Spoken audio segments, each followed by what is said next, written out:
of planning. Here we are talking about the importance of planning. There are so many types of importance of the planning are as follows.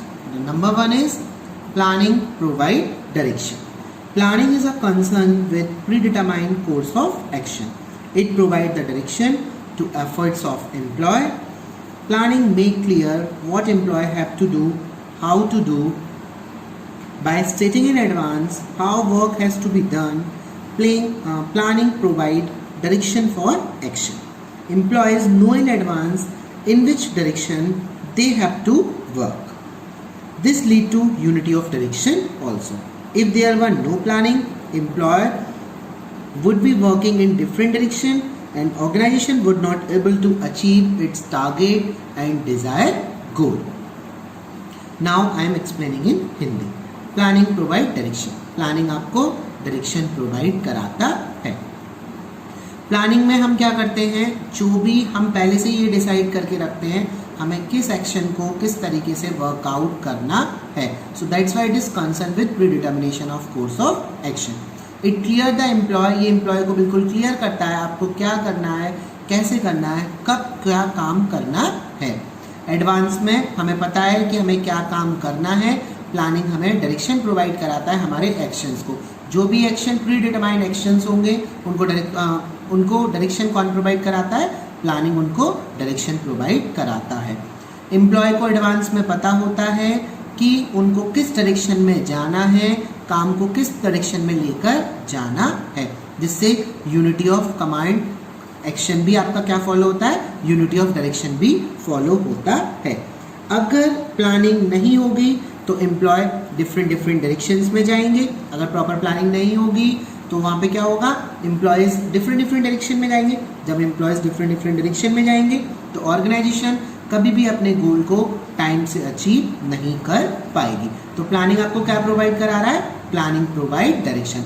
जो भी action हमें लेने हैं उसके लिए हमें planning direction provide कराती है. डायरेक्शन अगर हमारे एक्शन को मिलेगा तो सब एम्प्लॉयज़ अपने काम को अच्छे तरीके से करेंगे, प्रॉपर ऑर्गेनाइजेशन के गोल टाइमली अचीव होते चले जाएंगे. Now number 2, planning reduce the risk of uncertainties. Organisation has to face many unexpected situations every day. एक ऑर्गेनाइजेशन को बहुत सारी सिचुएशन, अनएक्सपेक्टेड सिचुएशन को फेस करना पड़ता है. There are so many uncertainties that is faced by the organization. बहुत सारी uncertainties है जो organization face कर रही है. Planning help the manager to face the uncertainty by deciding in advance the task to be performed. Planning यहाँ पे manager को हेल्प करती है. अगर आप कोई भी अनसर्टेनिटी फेस करते हो उस टाइम में आपने जो टास्क पहले से ही एडवांस में डिसाइड कर रखा है कि टास्क को हमें किस तरीके से परफॉर्म करना है, प्रॉपर प्लानिंग के थ्रू आप क्या कर सकते हो, जो भी अनसर्टेनिटी है उसको रिड्यूस करते हो. So planning help to reduce the risk of uncertainty. इससे क्या होता है, प्लानिंग आपको हेल्प करती है कि किस तरीके से आप अनसर्टेनिटी को रिड्यूस कर सकते हो. बट जब हम कोई भी प्लान बनाते हैं कि फ्यूचर में हम कोई भी अजम्पशंस बना रहे हैं कि हमारा किस तरीके से करना है, हम पास्ट एक्सपीरियंस को ध्यान में रखते हैं और हम एनवायरनमेंट को स्कैन करते हैं. जब हम एनवायरनमेंट की प्रॉपर स्कैनिंग करते हैं, पास्ट एक्सपीरियंस को ध्यान में रखते हैं, उसी के बेस पर हम अपने फ्यूचर एजम्पशंस बनाते हैं. प्लान हमारा इसमें क्या इंक्लूड करता है, अनएक्सपेक्टेड रिस्क को इंक्लूड करता है. जैसे आप मान के चलिए कि आप आग लग सकती है, बारिश होने से कोई गुड्स खराब हो सकता है, कोई नेचुरल कैलेमिटीज़ की वजह से ऑर्गेनाइजेशन में प्रॉब्लम क्रिएट हो सकती है. तो आप रिसोर्सेज को इस तरीके से प्लान कीजिए, आप अपने पास ऐसे रिसोर्सेज रखिए जिससे आप अनसर्टेनिटी में इजी मैनर में वर्क कर सकते हैं. तो अगर एक दिन में हम बहुत सारी अनसर्टेनिटीज़ को फेस करते हैं तो अगर हमारी प्रॉपर प्लानिंग होती है वो प्लानिंग उन अनसर्टेनिटी को रिड्यूस करती है. Next number 3, planning facilitate decision making. It helps the manager to take number of decision and to look into the future and make a choice to select one alternative from the different alternative given. यहाँ पे manager को help मिलती है कि उसको बहुत सारे decision एक दिन में लेने होते हैं, तो वो डिसीजन किसके बेस पे लेगा, फ्यूचर में अगर उसे कोई भी डिसीजन लेना है या उसे अभी डिसीजन लेना है फ्यूचर कोर्स ऑफ एक्शंस को ध्यान में रखते हुए, तो so many alternative are available, उसमें से बेस्ट ऑल्टरनेटिव को वो सेलेक्ट करेगा। Goals are set in advance, उसने गोल्स एडवांस में ही सेट कर रखे हैं। These goal help the manager to take fast decision, ये जो गोल्स होते हैं मैनेजर को हेल्प करते हैं कि आपको फास्ट डिसीजन किस तरीके से लेना है। तो ये प्रॉपर प्लानिंग के थ्रू आप क्या करते हो, आपको डिसीजन मेकिंग पावर आपकी बेटर होती चली जाती है। If so many alternative are given there, you have to be select the best alternative. Number 4, planning reduce overlapping and wasteful activity. Planning यहाँ पे क्या करती है, रिड्यूस करती है ओवरलैप वर्क को एंड वेस्टफुल एक्टिविटीज को। The organizational plan are made keeping in mind the requirement of all department. अगर कोई भी ऑर्गेनाइजेशन प्लान को बनाता है तो सारे डिपार्टमेंट की रिक्वायरमेंट को ध्यान में रखते हुए ऑर्गेनाइजेशन का मेन प्लान बनाया जाता है। The departmental plan are drive from main organisational plan. जो हमारे डिपार्टमेंटल प्लान होते हैं वो किस में से ड्राइव होते हैं, मेन ऑर्गेनाइजेशन प्लान में से ड्राइव होते हैं। As a result there will be coordination in different department, जिसके बेस पर हम अच्छा कोऑर्डिनेशन क्रिएट कर पाते हैं डिफरेंट डिपार्टमेंट के between. On the other end, if the manager and non manager and all the employ are following course of action according to plan, then there will be integration in the activity. दूसरी तरफ अगर सारे manager और non managers जो भी हैं और जो भी एम्प्लॉयज हैं अगर वो प्लान के अकॉर्डिंग अपनी सारी एक्टिविटी को परफॉर्म करेंगे तो एक्टिविटी हमेशा एक साथ जुड़ी रहेगी। इंटीग्रेशन ऑफ द एक्टिविटी हमेशा एक डायरेक्शन में जाएगी।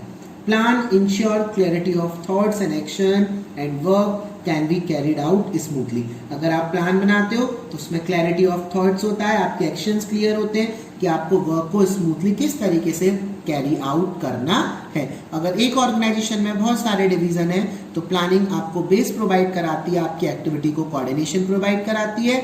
आप उसी के अकॉर्डिंग डिफरेंट डिवीजन में डिपार्टमेंट में हर इंडिविजुअल अपने अपने एफर्ट्स डालता है, जिसके बेस पर हम हमारी ओवरलैपिंग और वेस्टफुल एक्टिविटी नहीं होती है, वर्क ओवरलैप नहीं होता और हम एक्टिविटी को बार बार वेस्ट नहीं करते हैं। एक काम हमने किया है तो दूसरा भी उस काम को नहीं करेगा, क्योंकि हमारी प्रॉपर प्लानिंग है, किसको क्या काम करना है, कैसे करना है, ये सब कुछ हम एडवांस में डिसाइड कर चुके होते हैं। Point number 5, planning promote innovative idea.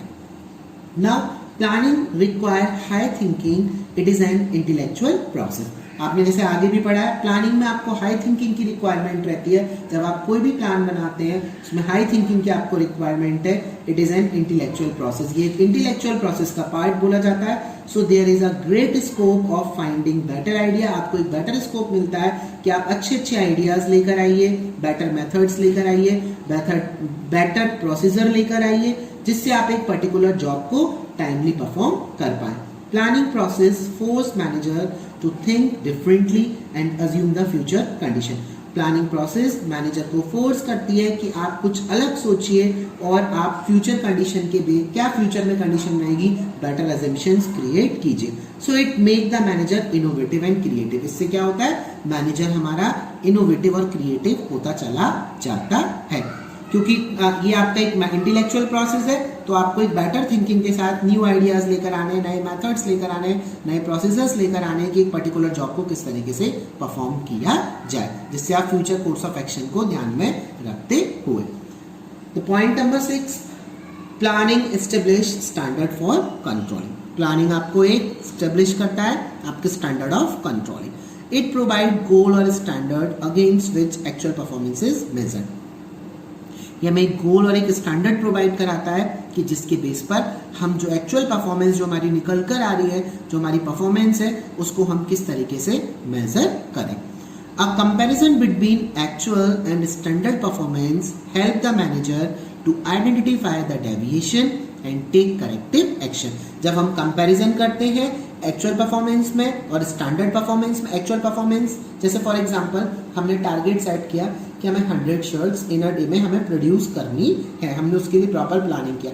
अब वो शर्ट्स अगर हमारी 90 बन रही है तो वहाँ क्या हो रहा है 90 का डेविएशन क्रिएट हो रहा है। हमने स्टैंडर्ड सेट किया था 100 का, एक्चुअल परफॉर्मेंस हमारी 90 आ रही है। तो there is some deviation, so we have to be take corrective action, timely corrective action.